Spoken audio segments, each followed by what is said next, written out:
What's up, guys? Welcome back to the channel. Hope you guys are having a great day today. Today we're going to go over a few things. If you guys saw on the last video I made, we went up to Alabama and did the Bama Adventure Trail with the Rome 4 Low crew. Had a great time. The whole trip was wild and it was great, right?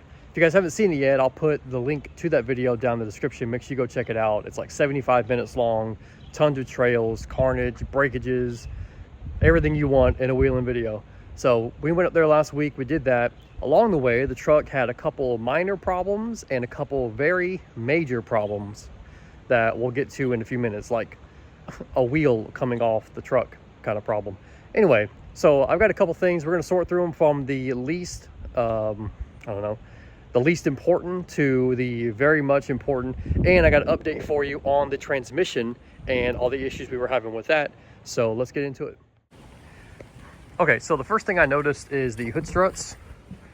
This doesn't really have anything to do with the Bama Adventure Trail, but come on. There we go. The hood struts are going out. Watch. So we need to get those repaired because you can't do anything under there without holding up the truck. So yeah, that sucks. From my understanding, that's a pretty common issue with this gen Frontier.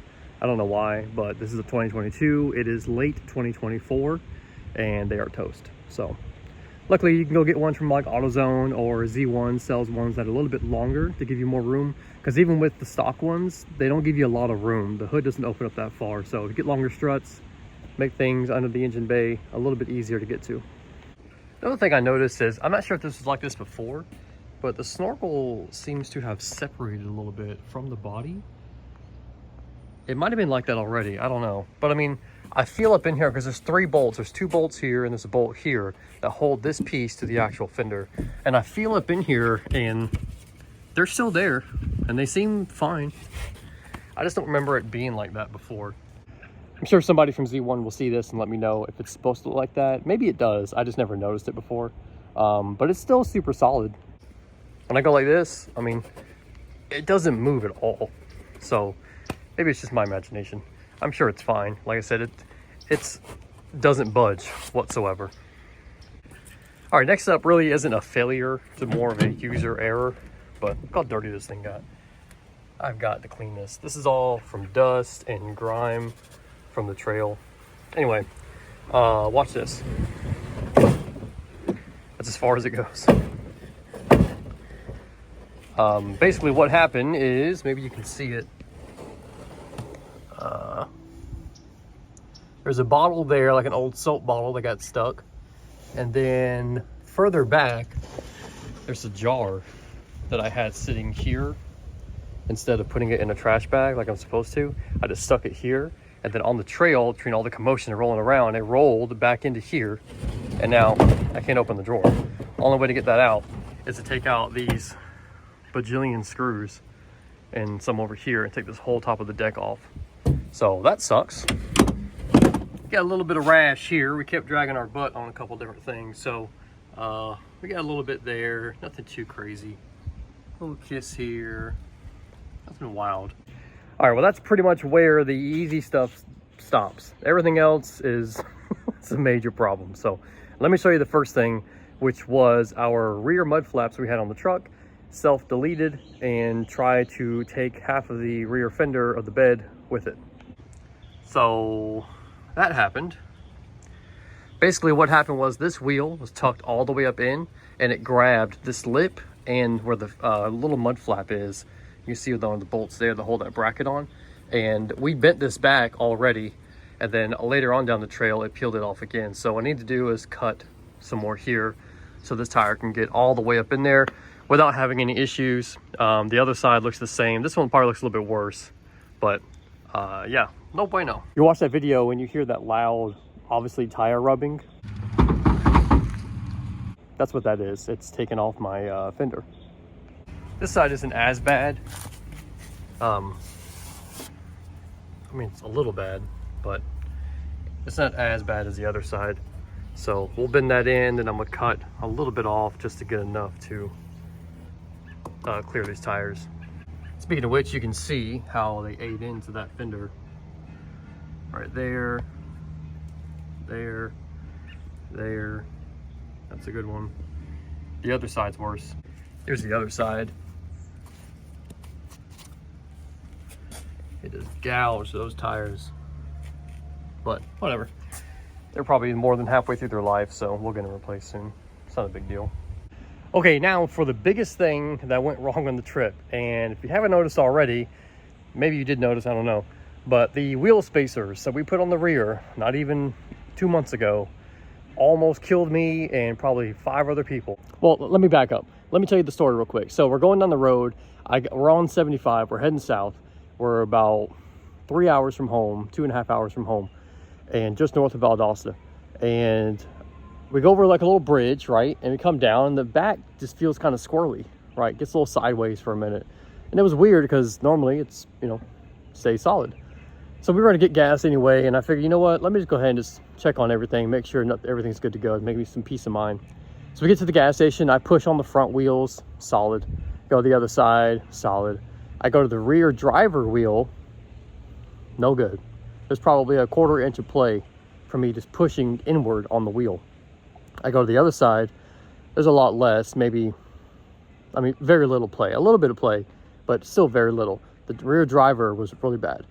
So, me being a dummy, had everything I needed to change that tire, except I didn't bring a piece of wood to put under my bottle jack. My bottle jack was just shy of being able to lift the truck. So we're like, well, I guess we'll just drive it and see how it goes. So we go about 20 minutes down the road, we go over another little bridge, another little bump, and it gets a little bit, I feel like it's worse, right? So we get off of what I thought was a rest area, but it wasn't. It ended up being a scale area, right? Like a weigh station. So we pull off, and luckily it's late, ain't nobody there. So we pull off into to the rest area. We check it, and it's way worse than what it was. So here's some footage from that. So on the way home, we're about 200 miles from home. Still in Georgia, right around Valdosta, and the truck got a little wobbly, so we stopped and got gas, and I checked all the bearings out on the tires, and the back ones are legit about to come off. We caught it just in time. Let me show you.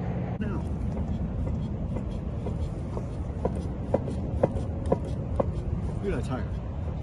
Yeah, no bueno.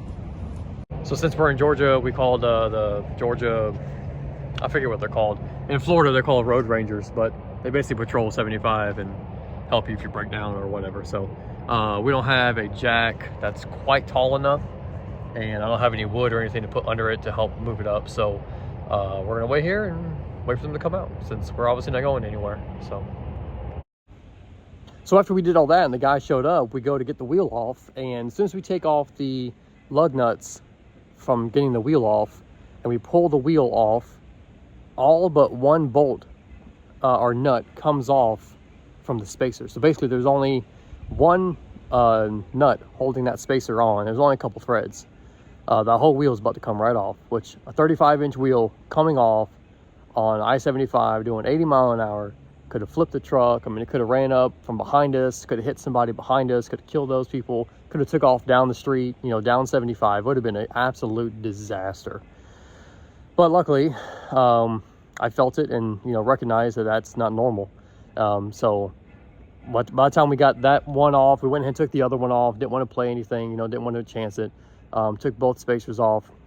Let me show you the spacer that was on the rear passenger, or the rear driver, the one that had the most play in it. So I'm assuming these are aluminum because they're pretty light.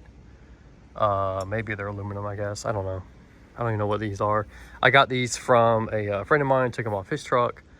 But anyway, look at the holes where the studs go. Yeah, not good. Not good at all. So these are staying off the truck. So even if it looks weird, I don't care. It doesn't bother me that much, but I'm definitely leaving them off. Now, obviously this isn't a big deal because obviously spacers aren't good for off-road vehicles. Puts a lot of stress on other components, and they're a bad idea in general for longevity, unless you get like really good spacers, which I don't think these are because they don't feel like it. So, and they almost came off. But for me, I'm just gonna leave them off. I don't care if it looks weird or not. But yeah, so that was interesting. We finally made it home from southern Tennessee all the way back here to Ocala, Florida. Took us, I think we got home at like, I walked in the door about 12:30, 12:15 in the morning. And we left Tennessee at about 8 a.m. between traffic, stops. Well, it took us like 2 hours to get out of Iron Gap. Maybe like an hour and a half. It took us a while to get out of Iron Gap. After that, it was, you know, fuel stops, traffic, blah, blah, blah, the usual. So it was a long day, but we got everything home. We're all safe, no major problems, luckily. And yeah, we'll have to address that a little bit later. Let's talk about real quick things that went right on the trip. One, Titan swap, super solid. We had no problems, no issues whatsoever. Didn't encounter anything that would stress the CVs. We had plenty of flex for what we were doing, and very reliable. So thumbs up on that one. Oh yeah, and I forgot the transmission update. So if you guys know, before I was having some minor problems with the transmission. Every time we would downshift from second gear into first gear, from like 2 miles an hour down to 0 miles an hour stopping, it would get like a hard shift, right? I don't know why. Going up in gears, it wouldn't do anything. Coming down in gears, wouldn't do anything until I got to that last gear, and it would be like almost like someone rear-ended you, right? Like it's real hard. And then all of a sudden it stopped. On this trip, almost all the way up there to where we started, which is in Blackwater River State Park area, Panhandle, Crestview, Florida area. When we started there, from there all the way up to Alabama, all the way up to Tennessee, and all the way back, didn't do it one time. I don't know, didn't do it one time. I even tried to get it to do it to see if it was just me imagining things. Nope, it didn't do it one time. So I don't know what the deal is.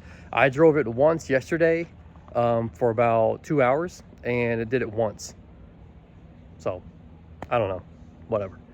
Other than that, truck's running fine. Truck's running flawlessly. I've got zero complaints on it. It's been super solid. I can't wait for the next trip.